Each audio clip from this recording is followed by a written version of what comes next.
नमस्कार दोस्तों, मैं पंकज कुमार फिर से अपने YouTube चैनल में आप सभी का स्वागत करता हूं। जैसा कि हमने पिछले वीडियो में उपराष्ट्रपति के बारे में देखा और मैं आशा करता हूं कि आप हमारा वो वीडियो देख चुके होंगे। और आज का हमारा चैप्टर है प्रधानमंत्री से। तो दोस्तों शुरू करते हैं। प्रधानमंत्री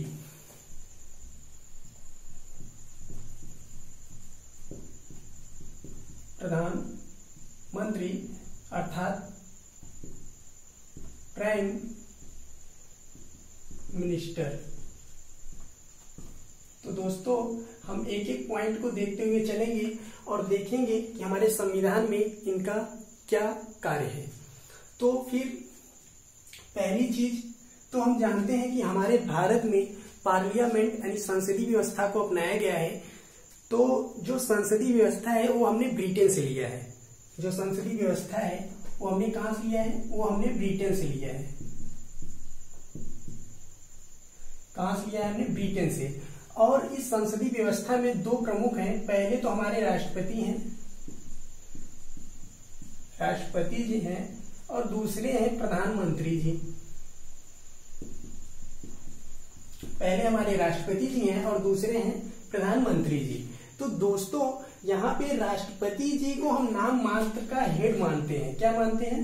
नाम मात्र का हेड मानते हैं और इन्हें हम प्रमुख हेड मानते हैं। और कार्यपालिका में देखें तो हमारे जो वास्तविक हेड हैं वो राष्ट्रपति जी हैं और जो प्रमुख हेड हैं वो प्रधानमंत्री जी हैं। जैसा कि हमने पिछले वीडियो में राष्ट्रपति वाले चैप्टर में आप सभी को बताया भी था।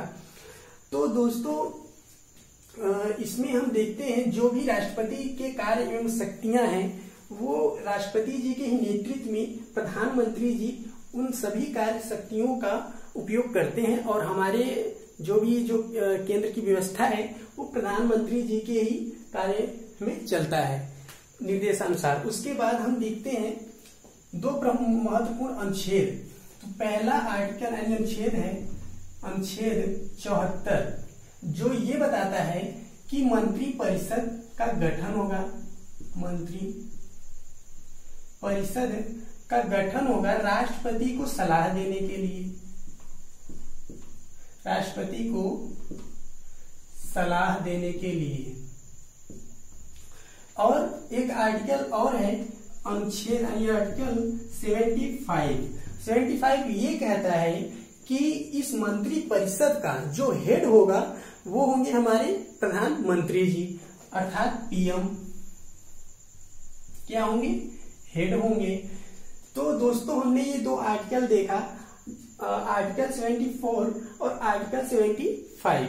आर्टिकल 74 ये कहता है कि मंत्री परिषद होगा जो कि राष्ट्रपति को सलाह देने के लिए, और आर्टिकल 75 ये कहता है कि इस मंत्री परिषद का जो प्रमुख हेड होगा वो हमारे होंगे पीएम।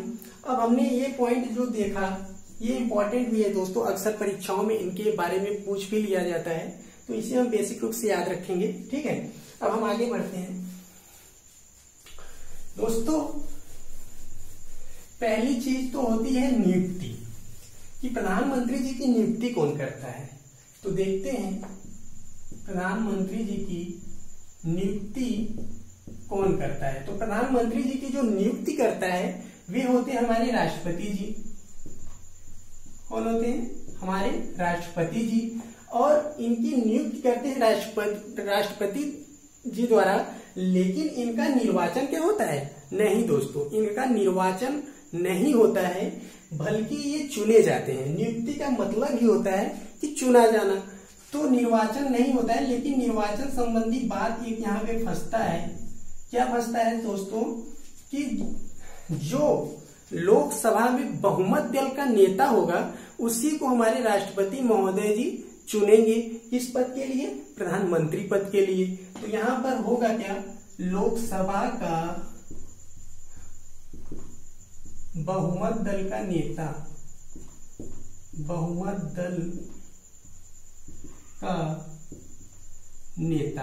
अब ये बहुमत दल का नेता क्या होता है ये भी चीज जानना जरूरी है। तो बहुमत दल का नेता से तात्पर्य ये है कि मान लीजिए कुल मत है, क्या है? कुल मत है, कुल वैध मत है बटे 2 + 1, अर्थात कुल वैध मतों का आधा अर्थात 50% से अधिक वोट जो आएगा लेकर आएगा लोकसभा में, उसी को बहुमत दल का नेता कहा जाता है। और बहुमत दल को नेता को ही राष्ट्रपति जी प्रधानमंत्री के तौर पर नियुक्ति करते हैं। तो हमने देखा नियुक्ति और निर्वाचन, तो हमने जान लिया कि प्रधानमंत्री जी का निर्वाचन नहीं होता है, बल्कि उनकी नियुक्ति होती है राष्ट्रपति महोदय जी द्वारा। तो ये बेसिक तौर से हमने देखा। अब हम आगे बढ़ेंगे।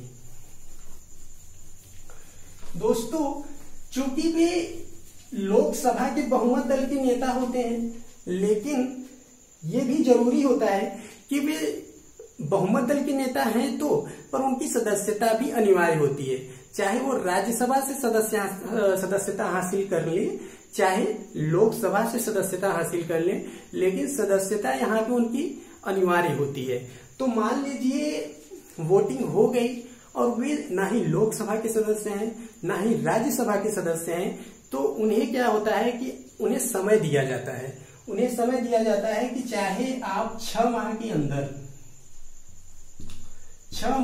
अंदर चाहे आप जो है लोकसभा से सदस्यता हासिल कर ले, चाहे राज्यसभा से सदस्यता हासिल कर ले, 6 माह के अंदर क्या होगा कि आप किसी भी सदन से सदस्यता हासिल कर लीजिए, नहीं तो आपको पद से हटा दिया जाएगा। तो भाई अगर नहीं है सदस्यता तो नियुक्ति तो कर दी जाती है, लेकिन ऐसा भी है कि जो इस समय के हमारे वर्तमान समय में प्रधानमंत्री नरेंद्र मोदी जी हैं, वे लोकसभा से सदस्य हैं। और अगर पिछली बातों पर ध्यान दी जाए, जैसे मनमोहन सिंह और ये इंदिरा गांधी, ये सब राज्यसभा की सदस्यता हासिल करके हमारे देश के प्रधानमंत्री बने हुए थे। तो दोस्तों, हमने इस बेसिक पॉइंट को देखा कि उन्हें 6 माह के अंदर जो है सदस्यता हासिल करनी होगी, नहीं तो वे उनके पद से हटा दिए जाएंगे और नियुक्ति राष्ट्रपति जी करते हैं। तो दोस्तों, हमने इसको देखा। अब हम इनके शपथ के बारे में बात करेंगे। शपथ क्या दोस्तों? शपथ दोस्तों ये राष्ट्रपति के समक्ष लेते हैं, राष्ट्रपति के समक्ष लेते हैं। और ये जो त्याग पत्र देते हैं वो राष्ट्रपति को देते हैं। किसको देते हैं? राष्ट्रपति को। दोनों चीजें वही हैं। अगर शपथ राष्ट्रपति के सामने लिए तो त्याग पत्र भी राष्ट्रपति को ही देंगे। ठीक है। उसके बाद फिर आती है यहाँ पे सवाल कि इनकी बनने की न्यूनतम आयु क्या होगी। तो न्यूनतम आयु, चूंकि हम जानते हैं लोकसभा में सदस्य चुनाव लड़ने के लिए आयु है 25 वर्ष। ठीक है दोस्तों। और राज्यसभा में चुनाव लड़ने के लिए आयु है 30 वर्ष। ठीक है। लोकसभा में चुनाव लड़ने के लिए न्यूनतम आयु 25 वर्ष और राज्यसभा में चुनाव लड़ने के लिए न्यूनतम आयु 30 वर्ष। चूंकि यहाँ पे कंफ्यूजन ये क्रिएट हो जाता है कि अब भाई 30 वर्ष राज्यसभा में है तो सदस्यता वहीं से हासिल कर लेंगे, लोकसभा में 25 वर्ष ही है तो सदस्यता तो लोकसभा से भी हासिल कर लेते हैं। तो यहाँ पे 25 वर्ष है तो हम मान के चलेंगे जो कम है वहीं से, मतलब वही न्यूनतम आयु फिक्स है। अर्थात प्रधानमंत्री के चुनाव के लिए जो न्यूनतम आयु है वो 25 वर्ष है। तो दोस्तों, हमने देखा न्यूनतम आयु क्या है? 25 वर्ष है। अब हम देखेंगे कि इनका कार्यकाल क्या होता है। कार्यकाल, तो कार्यकाल 5 वर्षों के लिए होता है। ध्यान देंगे दोस्तों, कार्यकाल जो होता है वो 5 वर्षों के लिए होता है। लेकिन यहां पर एक चीज और जोड़ दिया गया है कि राष्ट्रपति के प्रसाद पर्यंत क्या होता है? राष्ट्रपति जी के प्रसाद पर्यंत। तो दोस्तों, राष्ट्रपति जी के प्रसाद पर्यंत का मतलब है कि जब तक राष्ट्रपति चाहें, वो जब बहुमत खो देंगे, मान लीजिए 5 वर्ष उनका पूर्ण हो गया तो बहुमत तो जाहिर सी बात है खो देंगे, तो वो अपने पद से हटा दिए जाएंगे। लेकिन संविधान में ये जोड़ दिया गया है कि राष्ट्रपति के प्रसाद पर्यंत, क्योंकि उनकी नियुक्ति राष्ट्रपति जी करते हैं तो उन्हीं की मर्जी से भी तो उन्हीं के पद पे बने रहते हैं। तो ये जोड़ा गया है राष्ट्रपति के प्रसाद पर्यंत। ठीक है दोस्तों। अब यहाँ पे क्वेश्चन फंसा भी लिया जाता है, ऑप्शन में दे देगा 3 वर्ष, 6 वर्ष, 4 वर्ष, 5 वर्ष, ऐसे ऑप्शन हो, अगर संख्यात्मक रूप में अगर ऑप्शन हो 5 वर्ष हम लगाकर चले आएंगे, और अगर यहीं भी राष्ट्रपति के प्रसाद पर्यंत होगा तो हम इसे लगा के चले आएंगे। ठीक है दोस्तों, तो हमने ये देखा कि कार्यकाल 5 वर्ष का होता है। अब उसके बाद एक चीज इसमें ये फंसा देता है कि ये कितनी बार बन सकते, मतलब इनकी अधिकतम सीमा कितनी होगी, किस आयु तक ये प्रधानमंत्री बन सकते हैं। तो अधिकतम सीमा की बात की जाए, अधिकतम की बात की जाए तो ये नो लिमिट, अर्थात कोई आयु सीमा निर्धारित नहीं की गई है। ये अगर जब तक चाहे, चाहे 100 साल, 150 साल, जब तक जीवित रहें और जब तक बहुमत हासिल करते रहें, तब तक इन्हें प्रधानमंत्री बनने का अवसर प्राप्त होता रहेगा। ठीक है, तो हमने अधिकतम आयु देखा। उसके बाद दोस्तों अब ये तो अधिकतम आयु हो गया, अब हम इनके दूसरी चीजों के बारे में चर्चा करेंगे, जैसे कि इनका वेतन, इनकी वेतन के बारे में भी चर्चा करेंगे। चूंकि इतना बड़ा पद है तो वेतन भी तो होगा। तो वेतन की बात अगर करें तो ये वेतन जो है सांसदों द्वारा तय कर लिया जाता है। किसके द्वारा? सांसदों द्वारा। चूंकि ये संसद के ही सदस्य होते हैं, लेकिन इनका वेतन जो है अन्य सांसदों से कुछ ज्यादा होता है, क्योंकि इनका जो भत्ता वगैरह है वो मिलकर अन्य सांसदों से अधिक हो जाता है। तो सांसदों द्वारा तय किया जाता है, अर्थात ये अपना वेतन खुद ही तय कर लेते हैं। ठीक है, तय कर किया जाता है। ठीक है, वेतन सांसदों द्वारा ही तय कर लिया जाता है, अपना वेतन खुद ही तय कर लेते हैं। अब हम देखेंगे यहां पर इनकी कार्य एवं शक्तियां। क्या देखेंगे दोस्तों? कार्य एवं शक्तियां, कार्य एवं शक्तियां, कार्य एवं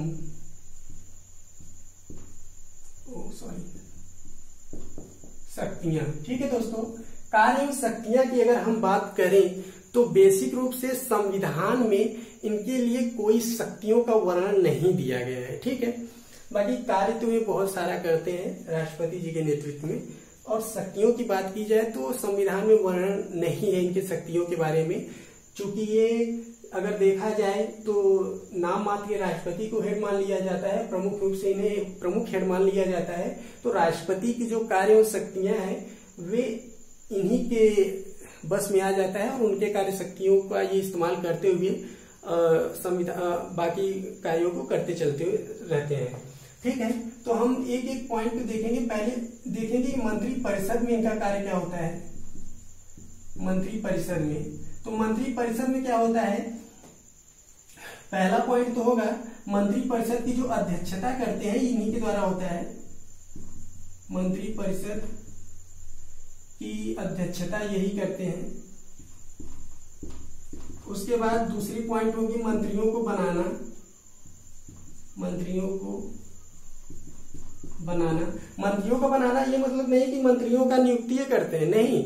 ऐसा है कि मंत्रियों जैसे कि गृह मंत्रालय, रेल मंत्रालय और कई अधिक मंत्रालय हैं, तो जो भी मंत्रालय होंगे ये इनकी सलाह पर राष्ट्रपति जी द्वारा बना दिए जाते हैं। ठीक है, ये हम पॉइंट याद रखेंगे। और उसके बाद मंत्रियों और अन्य मंत्रियों और राष्ट्रपति जी के अन्य सलाहों पर ये और कार्यों को करते हैं, अर्थात मंत्रियों की सलाहों पर, मंत्रियों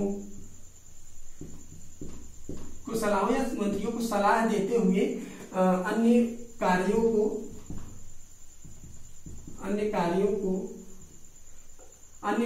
नहीं, विकास कार्यों को कहेंगे, विकास कार्यों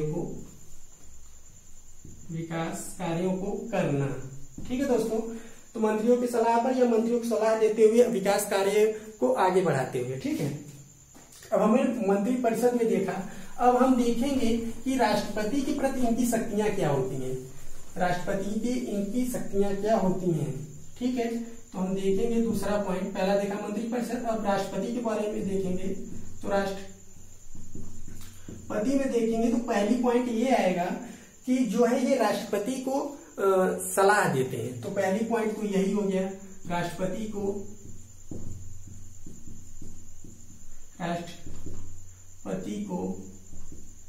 सलाह देना। और दूसरा पॉइंट आता है कि राष्ट्रपति जी को अन्य विकास कार्यों के बारे में अवगत कराना। तो बस इतना पॉइंट देखेंगे, विकास कार्यों के बारे में राष्ट्रपति जी को अवगत कराना, राष्ट्रपति महोदय जी को अवगत कराना। ठीक है दोस्तों, विकास के बारे में, विकास कार्यों के बारे में राष्ट्रपति जी को अवगत कराना। ठीक है, तो यहाँ पे 2 पॉइंट हमने राष्ट्रपति जी के बारे में देखा। अब हम बढ़ेंगे आगे, मंत्रिपरिषद देखा, राष्ट्रपति जी को देखा। अब हम देखेंगे कि लोकसभा में इनकी क्या स्थिति होती है, अर्थात संसद में, वही मतलब संसद में देखेंगे तो लोकसभा जो होता है दोस्तों, हम जानते हैं बहुत ही इम्पोर्टेंट मुद्दा है ये, बहुत ही इम्पोर्टेंट एक प्रकार से देखें तो लाइन है ये है, चूंकि हम जानते हैं दोस्तों कि जो भी मंत्रिपरिषद है, ये जो मंत्रिपरिषद है उसके जो हेड होते हैं वे कौन होते हैं, प्रधानमंत्री होते हैं। और जो मंत्रिपरिषद होता है वो लोकसभा के प्रति उत्तरदायी होता है। किसके प्रति उत्तरदायी होता है, लोकसभा के प्रति उत्तरदायी होता है। इसलिए प्रमुख रूप से हम मान कर चलते हैं कि जो लोकसभा के प्रमुख अर्थात होते हैं तो प्रधानमंत्री जी होते हैं। उसके बाद हम दूसरी पॉइंट ये देखेंगे कि लोकसभा की बैठक करवाना, मतलब बैठक के बारे में राष्ट्रपति जी की मतलब सलाह लेते हुए बैठक कराना, ये देखते हैं। और इसमें ये पॉइंट हम जोड़ देंगे यार, अध्यक्षता करना, ये भी हमारा पॉइंट है, अध्यक्षता करना। ठीक है, उसके बाद इन्हीं के परामर्श में, मतलब राष्ट्रपति जी के परामर्श से लोकसभा को भंग भी कर सकते हैं। ये क्या कर सकते हैं, लोकसभा को भंग भी कर सकते हैं। ठीक है दोस्तों, इसके परामर्श पर, राष्ट्रपति जी के परामर्श पर। तो हमने देखा पहले मंत्रिपरिषद, फिर राष्ट्रपति जी में इनकी कार्य शक्तियां क्या है, फिर संसद में इनका क्या कार्य है। तो ये सब देखते हुए हमने इनकी कार्य शक्तियों को भी देख लिया। अब दोस्तों हम देखेंगे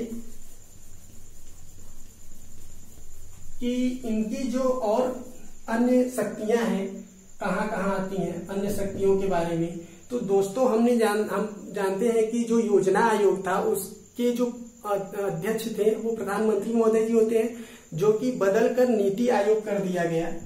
क्या कर दिया गया, नीति आयोग। तो उसके भी अध्यक्ष जो होते हैं, जो प्रमुख होते हैं, वे कौन होते हैं, प्रधानमंत्री जी होते हैं। ये ध्यान देने वाली बात है, नीति आयोग के जो अध्यक्ष होते हैं वो प्रधानमंत्री जी होते हैं, प्रमुख मान के चलिए। क्वेश्चन आता भी है पेपर में कि नीति आयोग के अध्यक्ष कौन है, तो वो प्रधानमंत्री जी हैं। और जो अंतर्राज्यीय परिषद होता है, अंतर्राज्यीय परिषद, उसके भी अध्यक्ष होते हैं प्रधानमंत्री जी। कौन होते हैं, प्रधानमंत्री जी। तो दोस्तों हमने अन्य जो आयोग हैं उनके बारे में भी आप लोग पढ़ लीजिएगा कहीं किताब वगैरह से। बहुत ऐसे आयोग हैं जिनकी अध्यक्षता प्रधानमंत्री जी द्वारा की जाती है। और तो दोस्तों हमने इसको बहुत ही अच्छे तरीके से डील किया और मैं आशा करता हूं कि आप सभी को अच्छे से समझ भी आया होगा।